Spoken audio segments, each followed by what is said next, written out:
సమాజంలో పేదరికానికి అనేక కారణాలు ఉన్నాయి. చరిత్రలో మనం చూసినప్పుడు కొంతమంది ఆర్థికంగా, రాజకీయంగా, సామాజికంగా వెనుకబడే పరిస్థితికి వచ్చారు. చరిత్ర ఒకసారి విశ్లేషించినప్పుడు ఈ మూడు కారణాలు కూడా ఆ కులాల్ని ఎక్కడికక్కడ ఆర్థికంగా వెనక్కి లాగేసే పరిస్థితి వస్తుంది. ఇప్పుడు మనం ఒకసారి ఆలోచించిన దిశ స్వాతంత్రం వచ్చింది, 70 సంవత్సరాల పైన పూర్తి చేసుకున్నాం.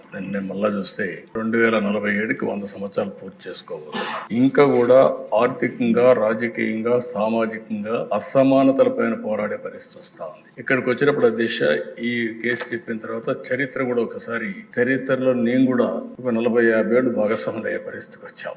అది కూడా ఒకసారి చూసినప్పుడు దీన్ని ఇటీవల కాలంలో అనేక ఛాలెంజెస్ తర్వాత నేను ఆ చరిత్ర చెప్పేటప్పుడు కూడా చెప్తాను. ఒక తీర్పు ఇచ్చాను. 7 మంది జడ్జెస్ 6+1 తీర్పు ఇచ్చినప్పుడు చాలా స్పష్టంగా రాష్ట్ర ప్రభుత్వాలు ఏ వర్గమైనా సరే వెనకబడిందని భావిస్తే మీరు వర్గీకరణ చేసే అవకాశాలు ఉన్నాయని రాష్ట్రం గాని కేంద్రం గాని అందరికీ మీకు చేసే అవకాశం ఉందని చాలా స్పష్టంగా తీర్పు ఇచ్చారు. దానిపైన 1 మ్యాన్ కమిషన్ వేయడం, గ్రూప్ ఆఫ్ మినిస్టర్స్ ని నియమించడం, వారందరూ ఆలోచించిన తర్వాత మొన్నే కేబినెట్ లో కూడా ఒక నిర్ణయం చేశాం. ఈ నిర్ణయం చేసిన దాని వెనకాల దిశ ఎన్నికలప్పుడు కూడా ఎన్డీఏ కూటమి వర్గీకరణకు కట్టుబడి ఉందని చాలా స్పష్టంగా చెప్పాం. చెప్పిన మాట ఈ రోజు నిలబెట్టుకోవడానికి ఆ వేదిక. చూసారు కదండి. మరి ఈ వీడియో కనుక మీకు నచ్చినట్లయితే ఒక లైక్ కొట్టేసి మీ అభిప్రాయాన్ని కూడా కామెంట్ బాక్స్ లో తెలియజేస్తూ ఇలాంటి ఇంట్రెస్టింగ్ అప్డేట్స్ కోసం మా ఛానల్ ని సబ్స్క్రైబ్ చేసుకోండి.